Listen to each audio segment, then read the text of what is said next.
What's going on, guys? Ted from Immersion here. And we're back with another Unearthed Arcana, this soon to the most recent one that we had. This time, we're talking about Sorcerer and Warlock, and we even have a brand new cantrip. If any of that sounds interesting, stay tuned.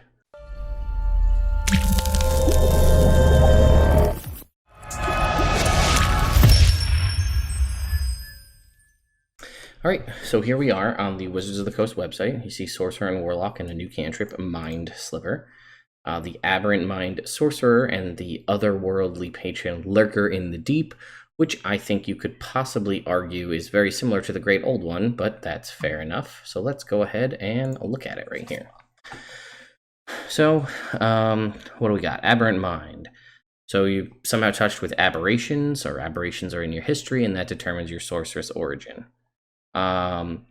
Regardless of its genres, the aberrant mind origin imparts a sense of eeriness to characters that surround it. This can be subtle, as when the character reads someone's mind with detect thoughts. Anyone in their immediate vicinity experiences a faint but pervasive sense of dread, or it could be unmistakable, such as sweating a sheen, viscous mucus, things like that. So what's interesting is they actually get quite a few things at level 1. So we actually are getting to, if you saw my video earlier, on sorcerer fixes, some of that's actually addressed in this video. So I don't know if I'm speaking the same language as Mr. Mike Merles or not, but let's discuss. Or Jeremy Crawford. I don't actually know who wrote this one. Dan Dillon, with Jeremy Crawford, Mike Merles, and so on. So thank you, Dan, if you're listening to my feedback. I appreciate it. But let's take a look. So at level 1, you gain the ability to use a bonus action to magically create a telepathic link with one creature you can see within 30 feet. Until the link ends, you can speak or telepathically speak to that target through the link, and if it understands at least one language, it can speak to you. This link lasts for 10 minutes, and it ends early if you're incapacitated, die, or if you use a bonus action to break the link or establish this link with a different creature. So this is very similar and reminiscent of the Great Old One Warlock ability, and I can't tell if there's I think there may be a small difference. This one specifically states that you open the link and it's a two-way street, so they can communicate back to you freely. It does state that it's 10 minutes, but it's unlimited, so you can do it as much as you want. You could just continue to re-up it. So sorcerer with a similar fashion to the Great Old One Warlock. But here, Psionic Spells. This was one of my fixes for the 5e Sorcerer. You learn additional spells when you reach certain levels in the class. As shown on the Psionic Spells table, it counts as a sorcerer spell for you, but doesn't count against your number of sorcerer's spells known. So I had suggested giving them additional spell progression, just more spell known choices, although I did also say in that video that I thought it would be a good idea potentially to give each sorcerer subclass at least one additional spell per spell levels up to level 9, aka 5th level spells, similar to circle spells for a druid, domain spells for a paladin, or domain or oath spells for a paladin, domain spells for a cleric, or the new ranger subclasses that each get one. They decided to go with 2 spells per level. So you're going to see a lot of warlock specific spells here, right? Arms of Hadar, Dissonant Whispers, Calm Emotions, Detect Thoughts, Hunger of Hadar, Ascending, Compulsion, Evard's Black Tentacles, Modify Memory, and Rary's Telepathic Bond. So you are getting a decent amount of very interesting spells that are not on the Sorcerer spell list in the 2 Hadar spells. I don't believe Evard's Black Tentacles or Rary's Telepathic Bond. I don't think Dissonant Whispers either are on the Sorcerer spell list. And it also has some really good utility ones in here, like Sending, Modify Memory, Calm Emotions, and Detect Thoughts. These are spells you may not normally take as a Warlock, or sorry, as a Sorcerer, but this is going to expand and give you those options, and they're just always on for you. So this is a pretty great fix. I am genuinely a fan of that. So let's see what else we get. So that's 2 things we get at level 1. We're going to get one other thing as well. Your body might have a viscous coating of slime, tough hide or scales, or invisible psionic barrier. You have constant mage armor, essentially. Your AC equals 13 plus your dexterity modifier while you aren't wearing armor. So Invasive Thoughts is a good thematic ability. I don't know if this is too much front loading on a character at level 1, giving them all of these spells plus a boosted AC plus telepathy.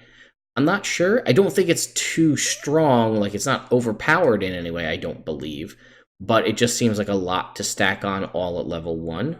But either way, all good things all around. And I do put a little tip in here to remind you how AC calculations don't stack, so Warped Being won't stack with Unarmored Defense or things like that.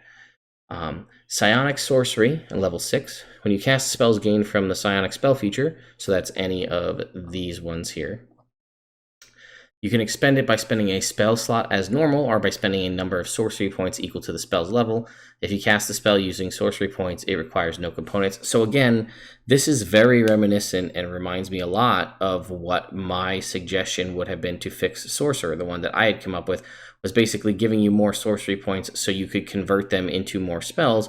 This is essentially giving you more spells by giving you the ability to use your sorcery points to just flat out cast these spells. And I'm not sure if any of these do require components, but it lets you ignore those as well. But speaking of, it lets you do it with no components. Therefore, it functions essentially as a almost free subtle spell meta magic, and that these spells will not use verbal, somatic, or material components. So I don't know if any of these have material components that have a cost, because that's one way to avoid that. But essentially, you can just think these spells into existence with no movements, and they can't be counterspelled because you're not moving, you're not speaking. There's no means for the opponent to identify that you are casting the spell, to know that it's being cast to counter it. Psychic defenses. So we're going to get another thing. We had 2 abilities at level 6. Resistance to psychic damage and advantage on saving throws against Charm or Frighten. Again, I don't think it's too powerful. Advantage on saving throws being Charmed or Frightened is something that an elf or a half-elf gets, so that's not too crazy. And resistance to psychic damage isn't too common, but again, it's double abilities at level 6, so it just seems like a lot, and I feel like it may be giving more to the sorcerer than other existing sorcerers currently have. Not necessarily a bad thing, but that's what I like to keep in mind now when I'm thinking of balance in the game, is how does this sorcerer subclass stack up to the other ones that already exist. At 14, we get Revelation in Flesh. As a bonus action, you can spend 1 sorcery point to magically transform your body for 1 minute. For each sorcery point you spend, you gain one of the following benefits of your choice, the effects of which lasts until the transformation ends. So this is giving you another way to use sorcery points, which is good. Other choices for your existing class resource. In a swimming speed equal to your walking speed and the ability to breathe water, gills grow from your neck or fan out from behind your ears, your fingers become webbed, and you grow lashing cilia that extend through your clothing. So this basically gives you the water breathing spell, and I don't know if water breathing gives you the ability to swim as well. I know it lets you breathe underwater. I'm not sure if it gives you a swim speed, but that I think is a 2nd level spell. So this is giving you that, or the kind of the effects of the Alter Self spell, which is also a 2nd level spell for only 1 sorcery point. So this is giving you more utility. You gain a fly speed equal to your walking speed and can hover. As you fly, your skin glistens with mucus. So again, for 1 sorcery point, you can get the, and it lasts for 1 minute. Okay, so it's not as strong as some of the spells, like fly I think is 10 minutes. But this is a non-concentration flight ability that costs you 1 sorcery point, whereas fly is a 3rd level spell and does require concentration. Your body, along with any equipment you are wearing or carrying, becomes slimy and pliable. You can move through any space as narrow as 1 inch without squeezing, and you can spend 5 feet of movement to escape from non-magical restraints or being grappled. So this lets you escape with from a grapple check with just movement. This is very similar and kind of reminiscent of a gaseous form spell, and the sinking going through in 1 inch. Your eyes turn black or become writhing sensory tendrils. You are aware of the location of any hidden or invisible creatures within 60 feet of you. So this is, again, similar to a 2nd level spell in Sea Invisibility. These are all non-concentration, and if you spent 4 sorcery points, you could have all 4 at the same time, and each one lasts for a minute. So that's great. Let's get to Warp Reality, and then we'll talk just a little bit about it overall, and then do the Warlock. At 18th level, you become the focal point of Reality Warping Anomaly.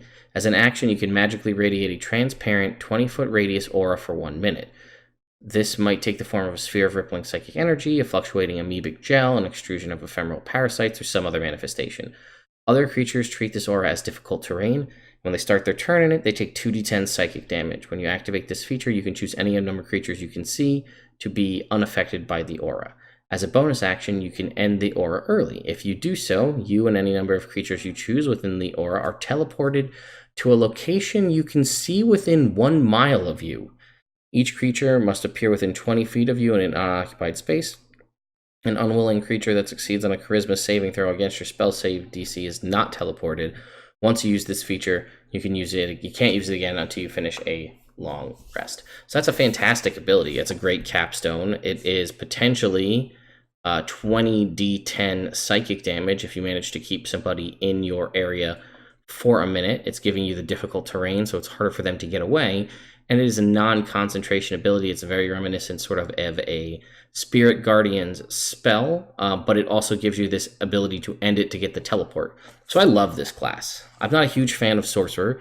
I think it needs some additional love on the base class as it stands, which is part of the reason why I made my Fixing the 5e Sorcerer video. But this actually addresses a lot of the issues just in the subclass itself. The giving you extra spells that you just have as spells known all the time in the Psionic Spell ability.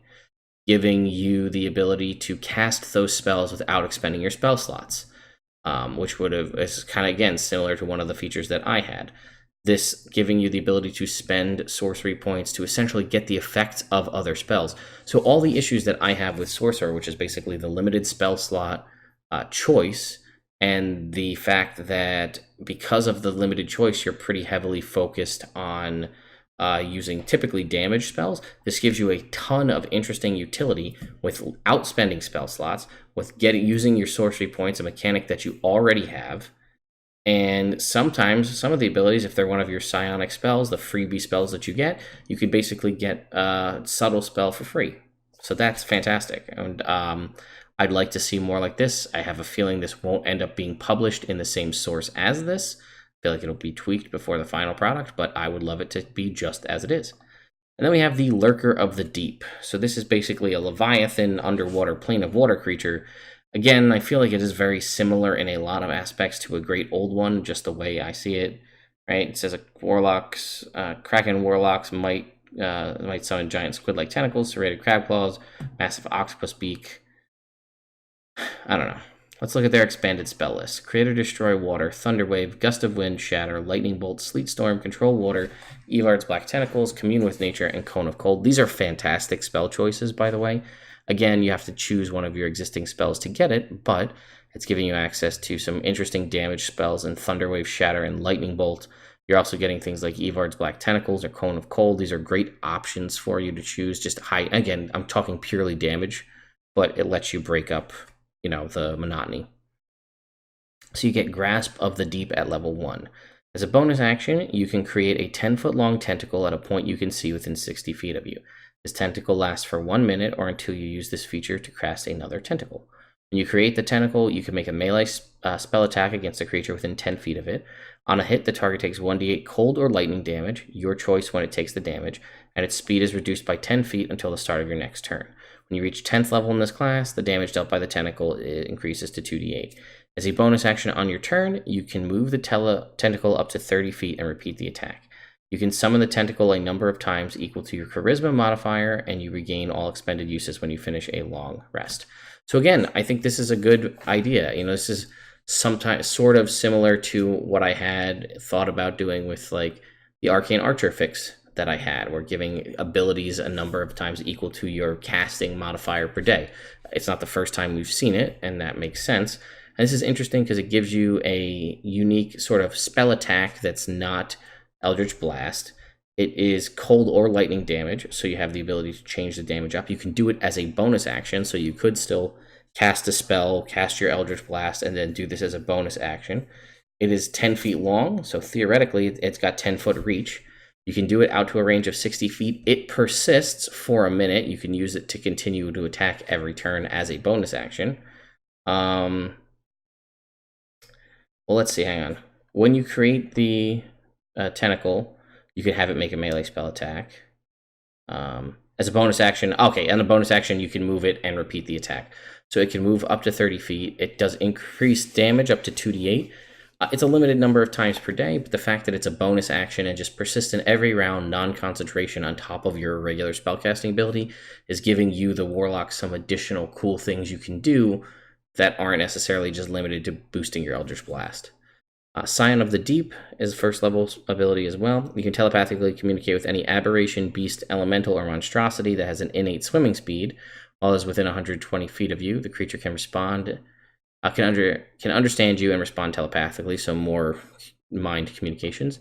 At level 6, this is another one. We get dual abilities at 6 and 1. At 6, you get Fathomless Soul. You can breathe both air and water. You gain a swim speed equal to your walk speed and resistance to cold damage. Then you also get another ability called Guardian Grasp. When you create your tentacle with Grasp of the Deep, and you or a creature you can see takes damage within 10 feet of the tentacle, you can use your reaction to choose one of the creatures and reduce the damage to the chosen creature by half. After doing so, the tentacle vanishes. So now the tentacle, which we've already talked about, has a lot of interesting, unique combat potential, now has a defensive protective mechanic as well. But if you choose to do so, you are reducing whatever the damage is by half. What's important to note there is it reduces the damage by half. Therefore, that is not applying resistance. So if you succeed on a saving throw, deals damage. It doesn't even have to be attack. So if you succeed on a saving throw and have resistance to the damage, whatever that remaining damage pool is, you could then reduce that by half, essentially almost nullifying some spells and things completely. So because it specifies that it reduces the damage by half, therefore it stacks with resistance. Because you can't get two instances of the same resistance, but this reduces it by half. So that's pretty sweet. Devouring Maw at level 10. You can magically draw forth a manifestation of your patron's insatiable hunger. As an action, choose a point within 60 feet. For 1 minute, a translucent maw manifests in a 10-foot radius centered on the point. Each creature in that area when the maw appears must make a strength save equal to your save DC, or be restrained. That's great. Any creature that starts its turn in the maw, likely restrained, takes 3d6 cold or lightning damage. As an action, a restrained creature can repeat the saving throw, ending the restraint on a success. At the start of your turn, if there is a creature in the mall's area, you gain temporary hit points equal to your warlock level. Once you use this feature, you can't do so again until you finish a short or long rest. That's great. That's just, again, another cool ability that you could do as an action. You could do your tentacle as a bonus action, this as an action. This is a kind of battlefield control ability. It lasts for a time. It can potentially grant you temporary hit points. This is very well thought out. This class has a lot of interesting combat offense techniques, but also a little bit of control, a little bit of defense. Thank you for putting this in here, Dan, the rule about temporary hit points don't stack, so people understand how they work. And at 14, the final capstone ability, we get Unleash the Depths. As an action, choose a point within 30 feet of you where your patron tears through reality, manifesting a measure of its thalassic grandeur. Choose one of the following effects to issue from the manifestation point. Once you use either effect, you can't use it again until you finish a long rest. Transport. You and up to 5 willing creatures of your choice that you can see within 30 feet of the manifestation point are grasped by spectral tentacles and yanked through your patron's realm. The tentacles teleport you and the chosen creatures to a point of your choice within 100 miles that you have visited within the past 24 hours. Tentacles then vanish. Or Fury, you can direct a barrage of spectral tentacles to issue forth and strike up to 5 creatures you can see within 30 feet of the manifestation point. Each target must make a dexterity saving throw against your spell save DC. On a failed save, they take 6d10 cold or lightning damage, your choice, and is knocked prone. On a successful save, it takes half as much damage and is not knocked prone. The tentacles then vanish. So everything that we've been talking about thus far about having interesting combat utility that's not using your spell slots while also having defensive capabilities and battlefield control, you just got essentially a really high-powered teleport that works for you and 5 other creatures to a pretty long distance with 0 chance of failure as long as you've been there within the past 24 hours. If you don't want to use it that way, you can use it as a serious offensive spell, as well as a way to help knock people prone. So these are all abilities you can use on top of your existing spell slots, your cantrips, any of your invocations, and your Mystic Arcana. These are all relatively well done, and I'm very happy with both of these classes because I think they synergize with themselves very well, and the abilities give you a lot of utility and kind of take away some of the negative things that people perceive, myself included, about what the classes are, kind of pigeonholing people into certain areas. This gives you options. And lastly, we have the new cantrip, Mind Sliver for sorcerers, warlocks, and wizards. It's an enchantment cantrip, 1 action, 60 feet, verbal components only, duration is 1 round. You drive a disorienting spike of psychic energy into the mind of one creature you can see within range. The target must make an intelligence saving throw, which is the first cantrip we've seen that has an intelligence saving throw. Unless the saving throw is successful, therefore meaning if they succeed, they take no damage. The target takes a d6 psychic damage, and the first time it makes a saving throw before the end of your next turn, it must roll a d4 and subtract the number rolled from that save. And it increases by a d6 every level. This is a fantastic cantrip. It's like, it's basically a psychic damage cantrip that also has a minor sort of bane effect on it, which I think is pretty great. I'm a big fan of it. It does psychic damage, not heavily resisted. It'll hit your Bear Totem Barbarian for full damage. I just wish it was also for bards, because I have a bard of the Whisper domain, Whisper College, and I would love to have it. One thing I did want to point out was all of the cool stuff we were talking about the Lurker in the Deep. It does either cold or lightning damage. If you take a couple levels into Tempest Cleric, where you get the ability to maximize, using your Channel Divinity, you can maximize any thunder or lightning damage you do. That combination mixed with that class, with the tentacle, with the big tendril barrage, all that stuff doing lightning or cold damage, you have a pretty lethal combination in just maximizing the damage. So let me know what you guys think. Am I way off base? Is my reality skewed so far by what I thought about the last 2 subclasses that you don't want to hear what I have to say about Unearthed Arcana this go around? I do legitimately feel like I like both of these, and I think they are fixing a lot of the issues that I have with both Warlock and Sorcerer and giving them a lot of interesting variability and additional ways to use their abilities. And I think some of these things, like the ability to cast the domain spells that the Sorcerer gets using sorcery points, if we apply domain spells to all sorcerers and let them cast them for sorcery points, I think that would be a great base level fix to the Sorcerer. But let me know what you guys think in the comments below, and I'll see you next time.